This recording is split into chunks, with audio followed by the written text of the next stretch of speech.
Hey everyone, welcome back to the channel. Today we're going to be looking at this position. It is white to move and draw. So feel free to pause the video for a while to try to figure out the answer on your own. Because what is black is threatening right now is to promote to a queen, and then we have to deal with that. We have to deal with the queen emerging on the board. So what would you play here as white? I mean, it kind of looks impossible to try to deal with this queen promotion because, I mean, what are you going to do? For example, we play rook to g7. He's not going to take. He's going to promote to a queen. And I'm not really sure if there's anything to be done. Rook takes here, queen takes with a check, and this is not going to be winning. This is going to be losing for white. So you might think about a really cool move, probably a trappy move like rook to h3. For example, here there are two moves. The second move it is to promote to a queen, and we're going to look at this position or this variation after this one. But this, he can play rook takes rook.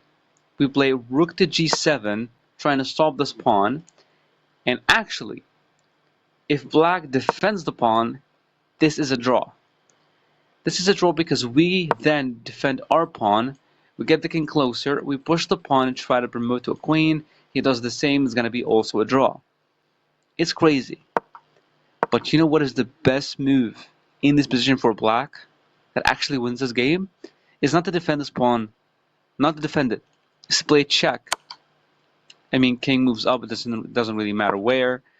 And then black plays a really beautiful move to try to promote this pawn by removing this defender, playing rook to h7, pinning the rook. So we have to take this pawn, and it's going to promote to a queen, and that is 1,000,000,000% winning for black. That's why this little trappy move does not work.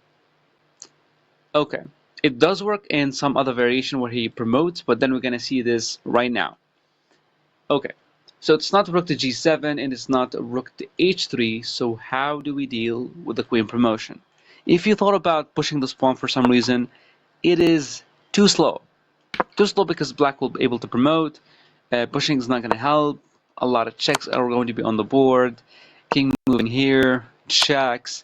I mean, this is lights out for white. We should not have that. Okay, so now, the best move in this position. The only way to draw this game is to play the one and only rook d g7. The difference between these two moves is really significant. Now you're going to see why. Because if we played the rook here and he promoted, there's nothing to be done here. Rook takes, queen takes, check, and this is completely losing. But when we play the other rook to g7, when he promotes to a queen, the most beautiful move in this position is not to take, because he can take with a queen and that's a check, and we're losing. Because we're also going to lose this pawn. The best move in this position for white is to play rook to h3. This is beautiful, insanely beautiful. Now, if black decided to take the rook, rook takes queen, and king takes here, and that's a draw, obviously. But you might say, well, after this move, we can run away, because actually if we took this, it's going to be a check, and we're going to win the queen. So you might be thinking, black can play this check on b1, right? Now, there are two possible moves here for white. Either to move the king anywhere else, or to block. If we move the king anywhere else, we're completely losing this game. We're losing because this rook is hanging. We couldn't take this rook because our queen was hanging. We're talking from black's perspective. So then, we're going to lose this rook, and it's going to be a losing game. That's why in this position we don't move the king, we just block with the rook. This rook cannot give us a check because it is pinned. The queen has to move because it's being attacked, right? So now you might say, hold on, this is actually winning for black. Because you might say, well, there's a queen sack, we take the rook, and then he takes our rook, and this is winning for black, right?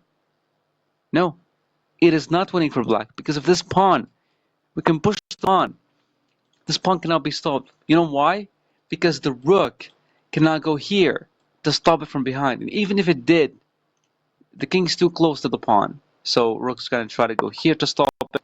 There will be king to c7, some kind of a check. King here, rook goes back, some kind of a push. Black cannot do much. Black cannot do much. Some kind of check, it doesn't matter. The king will go here, there will be a queen, the rook has to take, the king will take, and that's going to also lead to a draw. Now you might say, okay, if black decided not to take, and just went back to the exact same square, what happens here? Well, now, there's this really nice move, just rook to b3 check, king doesn't matter where it actually goes, king takes pawn, for example, we take this rook, and this is a draw. The reason this is a draw, because first of all, both of the rooks are connected. Second of all, the king is in the center of the board. So there will be a lot of checks. So black here moves anywhere, it doesn't really matter where. There will be a check, king moves here. There will be another check here. It doesn't matter if the queen can take, it's still going to be a draw. So the entire plan here, after black moves, is just going to be a series of checks, and at the end, it's still going to be a forced draw. I hope you like this one video, and I'm going to see you again with another one.